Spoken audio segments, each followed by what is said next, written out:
Okay, so number sequences. Excuse me, sorry, I've got a bit of a cold at the moment. So let's say we've got 3, 5, 7, 9. Okay. Two phrases that you need to look out for. One is what is the nth term? Okay, so what is the formula for that sequence? Okay, so we call that term the nth term. Okay, now sometimes they'll say what is the rule. Now the rule is you just write in everyday English what's happening. So if I go from 3 to 5, I'm adding 2. From 5 to 7, I'm adding 2. 7 to 9, I'm adding 2. So you just would write add 2, because that's what you're doing. Okay, it really is as simple as that. If they say what's the nth term, this is the bit where people come unstuck. So let's see if we can keep this simple. Okay, so we've got 3, 5, 7, 9. So the first number in the sequence is 1.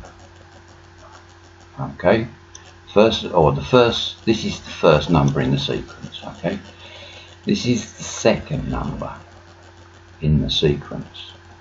This is the third number in the sequence, and obviously this is the fourth number in the sequence. This is the way that I do it. I like doing it this way. There are lots of formulae for this, but I prefer to do it the simple way. First off, I want to see if there's a common difference. So as we've just said, to go from 3 to 5, I go up 2. 5 to 7, I go up 2. 7 to 9, I go up 2. Okay, so we're adding 2 every time.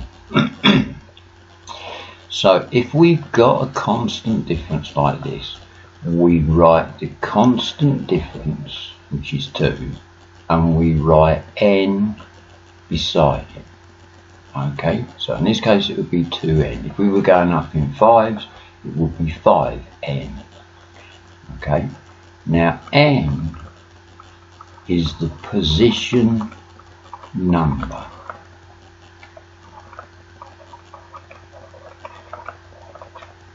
Okay, so this is position number 1, this is position number 2, this is position number 3.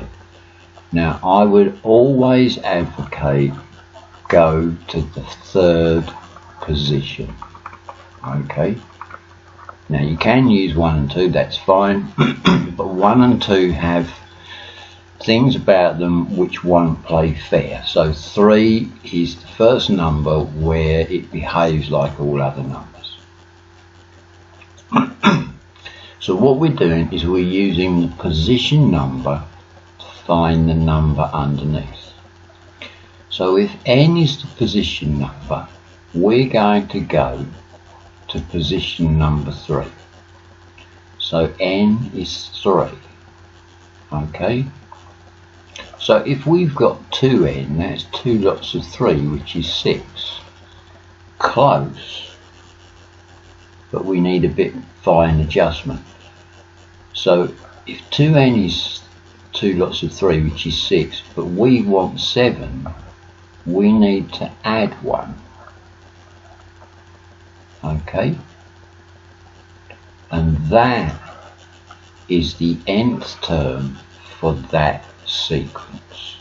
Okay, now you can prove it. If I go to position number 4, n now becomes 4. 2 4s are 8, plus 1 is 9, so it does work. Okay, so let's take another sequence. Okay, and then we'll have a look at some of those that are in the assignment. Okay, so let's say we've got 5, we've got 8, we've got 11, and we've got 14. Let's make that look more like an 8. Okay. So we've got 5, 8, 11 and 14. First thing we do is we use this link method, so we find out what the constant difference is. So from 5 to 8, a difference of 3. 8 to 11, a difference of 3. 11 to 14, a difference of 3. So we're getting a constant difference. So the constant difference is 3. So we write 3n. Now we go to the third position. And n is worth 3. Remember, at the third position? So if I've got 3n, that's 3 lots of 3, which is 9. Again, close but no cigar. So 9, and I want 11, I need to add 2. And that's the nth term of that sequence. Okay. So what I'm going to do is pause, and then we're going to look at some of them from the assignment. Okay, so write down in terms of n, so this means the nth term, an expression for the nth term for the following sequences. Okay, so I've just rewritten them here. Okay, so I write over the top 1, 2, 3, 4 and 5 because they're the position numbers. So now I link them and I see if there's a common difference. Okay, so from 1 to 8 I've got to add 7. From 8 to 15 I've got to add 7. And again add 7 and again add 7. So we've got 7 as a constant difference. So 7n. Okay, now I'm going to go to position 3. So n is worth 3. So 7n is 7 threes, which is 21. So we've got 21, but we want 15.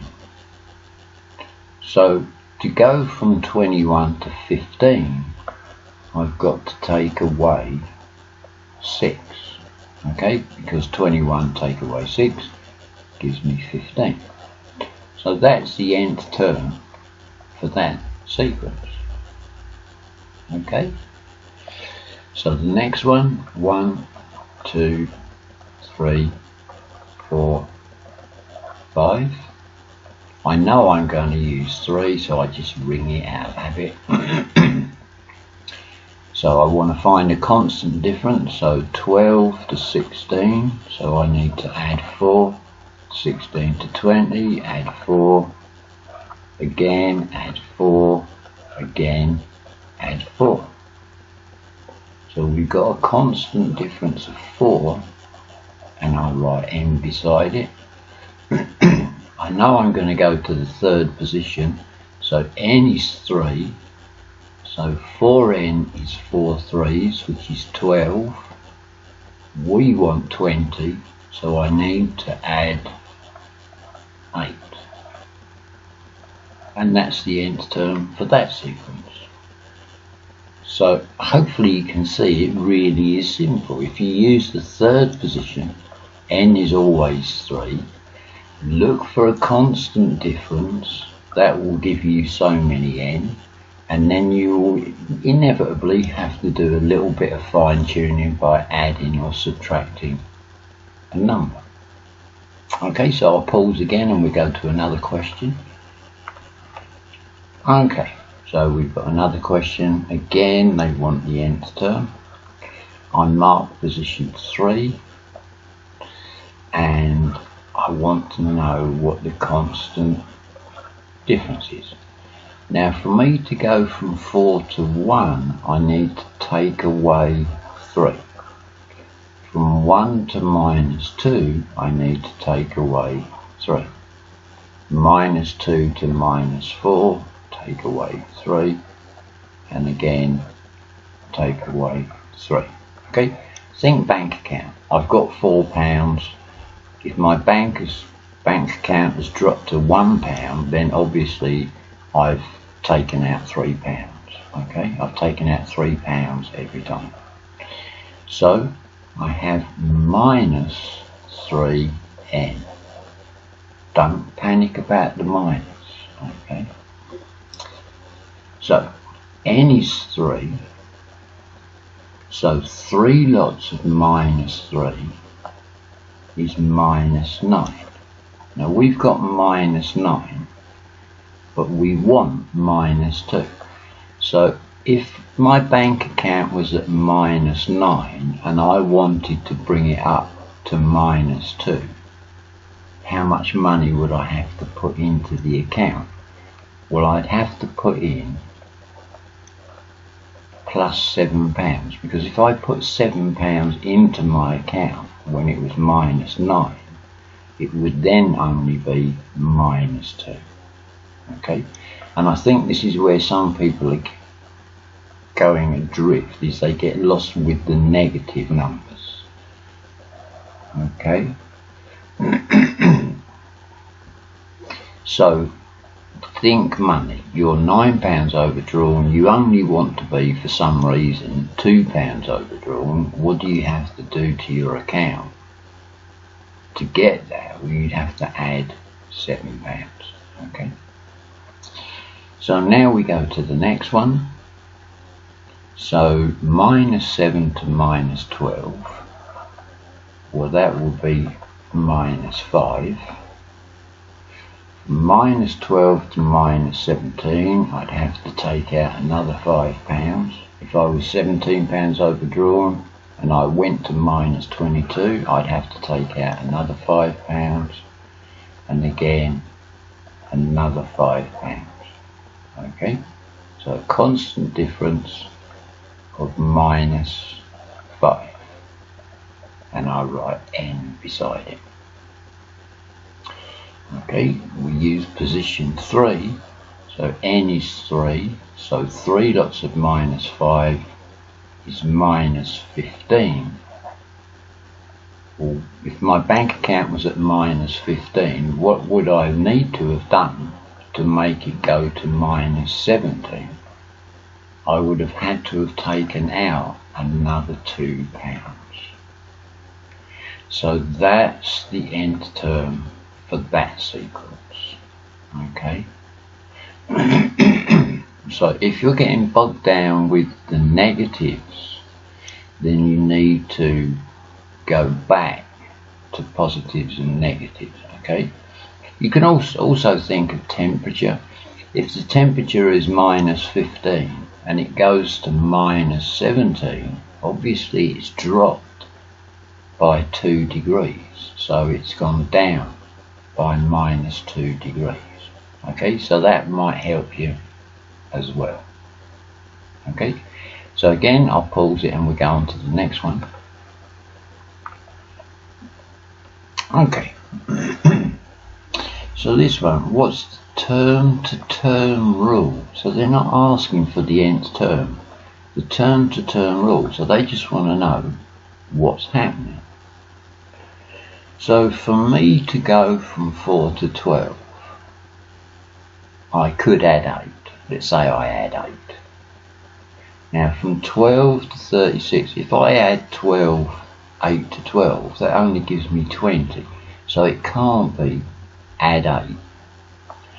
So another way that we could do it, we could say, okay, well, we multiply 12 by 3. And that does give us 12.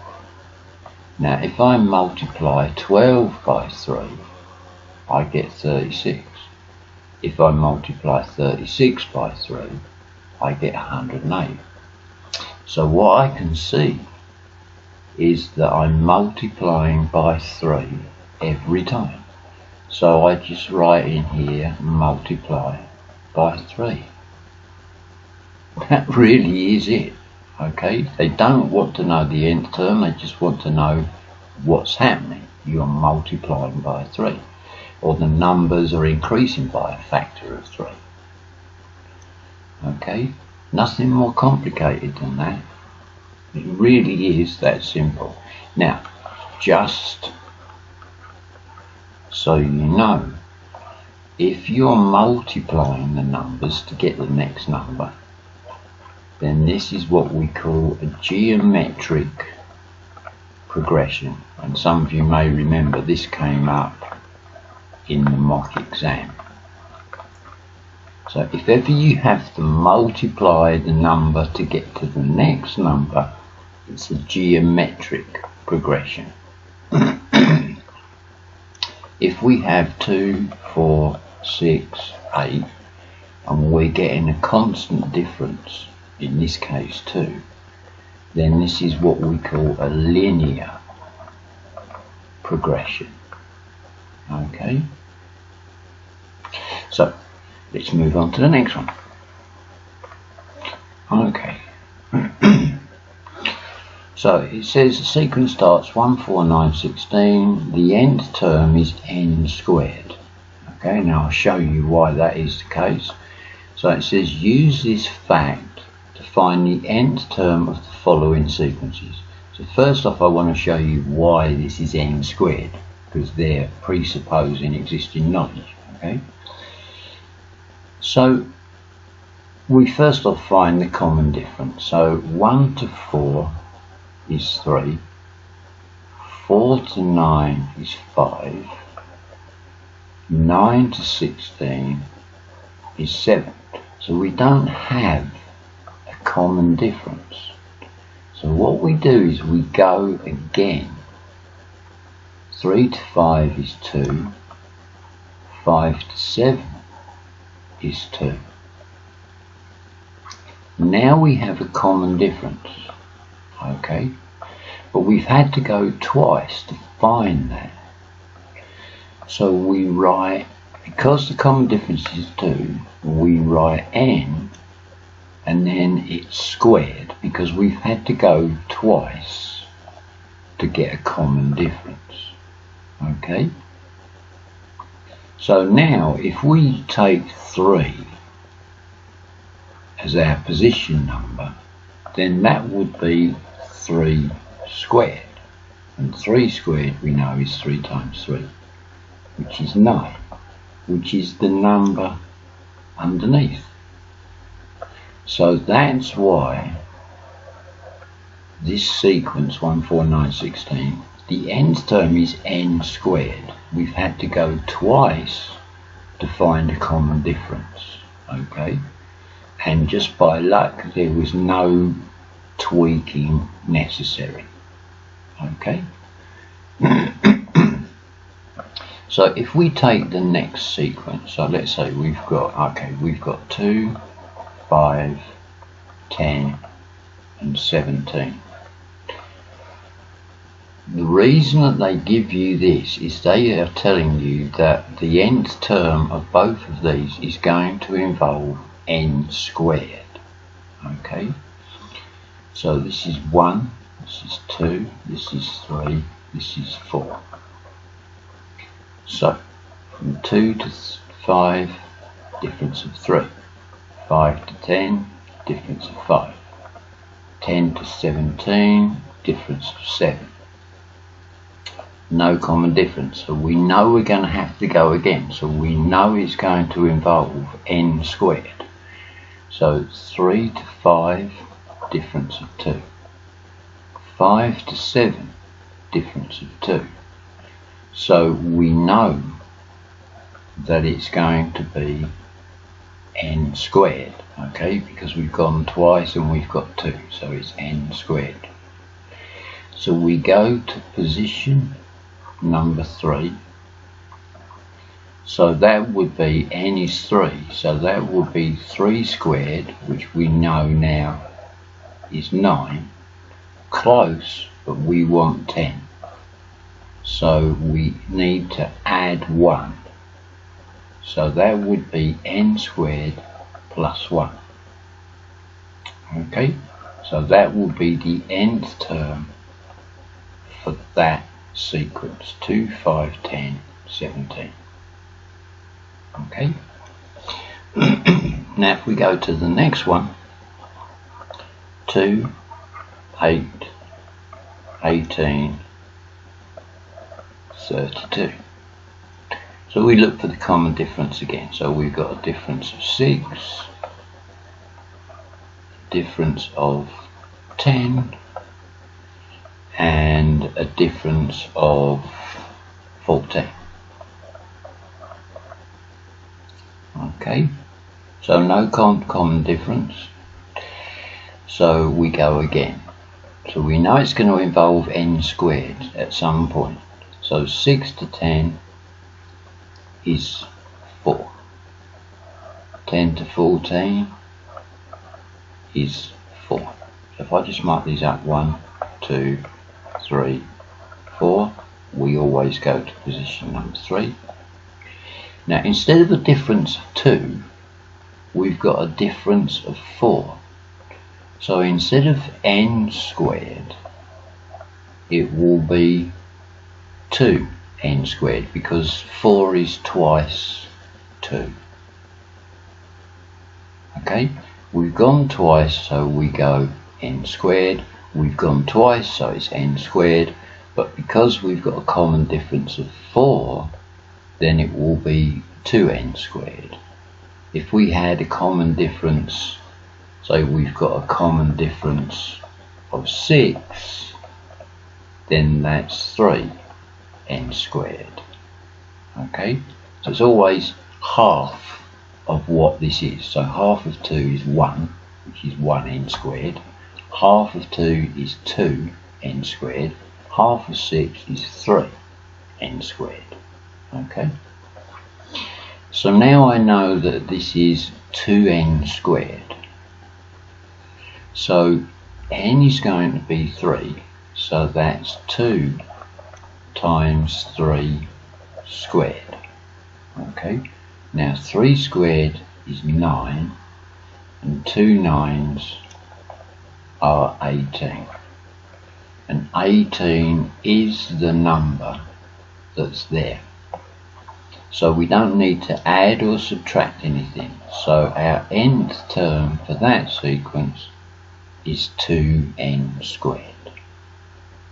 Okay, and this is just practice. The more you do it, the easier it becomes. So when you do the assignment, there will be more of these.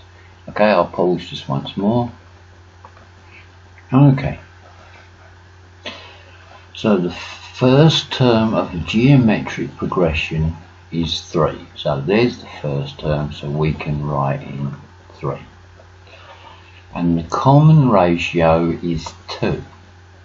Now because it's a geometric progression, if it's got a common ratio of 2, it means that it's going to be multiplied by 2 every time it goes up. Okay, they could have put it increases by a factor of 2, which means you multiply by 2. Okay, this is just another way of writing that it's going to be multiplied by 2. Okay, because it's a geometric progression, we always multiply. So now we know what we're doing, we're just multiplying by 2. What's the fourth term in the progression? So we want to know what's here, the fourth number. So we just multiply by 2. So 2 3s are 6, 2 6s are 12, 2 12s are 24. So the answer to that is just 24. Then it says what's the sixth term in the progression, so we're just going to keep multiplying now until we get to here. So 2 24s are 48, and 2 48s are 96. So our answer is 96. That's it. Okay, so don't let this language put you off. Okay, keep it really simple.